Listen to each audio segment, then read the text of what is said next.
আজ সকাল থেকেই কিন্তু ইসলামী ব্যাংকের রামপুরা শাখায় কিন্তু যারা সচেতন গ্রাহক ফোরাম আছেন তারা কিন্তু আন্দোলন করছে। আমরা সরাসরি সেখান থেকে তথ্য জানবো সহকর্মী ইমতিয়াজের মাধ্যমে। ইমতিয়াজ, আপনার কাছে জানতে চাই যে যারা আন্দোলন করছে তারা আসলে কি বলছেন, এখন কি পরিস্থিতি বিরাজ করছে জানাবেন।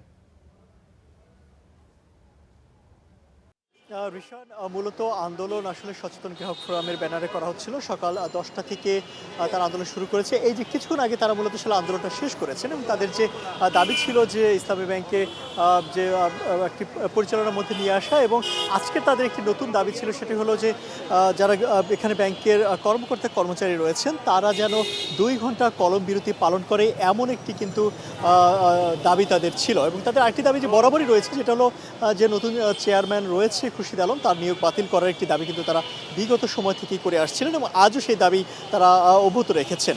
আর নতুন যে কর্মসূচি তারা দিয়েছেন আজকের, সেটি হলো ব্যাংকের কর্মকর্তাদের 2 ঘন্টা কলম বিরতি। এই বিষয়টা নিয়ে আমরা আসলে ব্যাংকের সঙ্গে কথা বলেছিলাম, কিংবা ব্যাংকের যারা কর্মকর্তা রয়েছে তাদের কাছে আমরা জানতে চেয়েছিলাম যে তারা আসলে এই দাবিটাকে তারা পালন করছেন কিনা। তারা আমাদেরকে জানিয়েছেন ব্যাংকের ঊর্ধ্বতন কর্মকর্তাদের পক্ষ থেকে যেহেতু কোনো নির্দেশনা নেই, তারা কোনো ধরনের কলম বিরতি পালন করছেন না। আরেকটি বিষয় যে অনেক গ্রাহকদের মাঝে দেখা যাচ্ছে একটি প্যানিক কাজ করছে, এমন কিন্তু অভিযোগ বিভিন্ন জায়গায় আমরা পেয়েছি।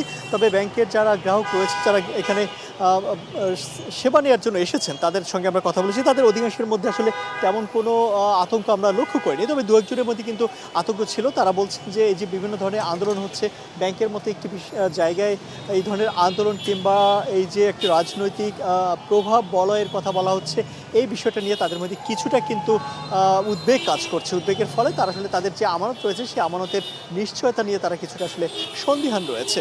আর কয়েকদিন আগে, অর্থাৎ এই যে আন্দোলন চলছে, আন্দোলনের পরিপ্রেক্ষিতে কিন্তু ইসলামী ব্যাংকের যে পক্ষ থেকে কিন্তু গতকালকে বলা হয়েছিল, ভারপ্রাপ্ত যে ব্যবস্থাপনা পরিচালক রয়েছেন তিনি বলেছেন আসলে তারল্যের কোনো সংকট নেই, অর্থাৎ যে লিকুইডিটি মানে তার কোনো আসলে সংকট এখানে নেই। তবে যেই সংকটটা রয়েছে, আস্থার জায়গা থেকে যদি আসলে কোনো ধরনের সমস্যা তৈরি হয়, সেখানে আসলে সামাল দেওয়াটা কিছুটা কঠিন হবে। তবে এই জায়গায় কিন্তু তারা বারবার বলছেন যে বাংলাদেশ ব্যাংকের পক্ষ থেকে কিন্তু আসলে এই বিষয়টা আরেকটু সচেতনভাবে পদক্ষেপ নেওয়া উচিত এবং বক্তব্যের ক্ষেত্রে আরেকটু সচেতন হওয়া জরুরি, এমনটা কিন্তু বলছেন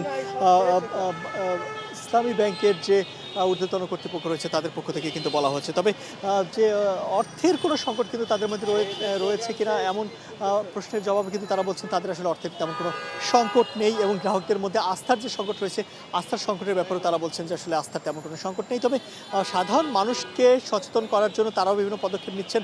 একই সঙ্গে কিন্তু যে যারা গ্রাহক রয়েছেন তাদেরও কিছুটা সচেতন হওয়ার এবং দায়িত্বশীল ভূমিকা পালন করার কথা কিন্তু বারবার বলা হচ্ছে ব্যাংকের পক্ষ থেকে। বিশাল। ইমতিয়াজ, আপনাকে ধন্যবাদ।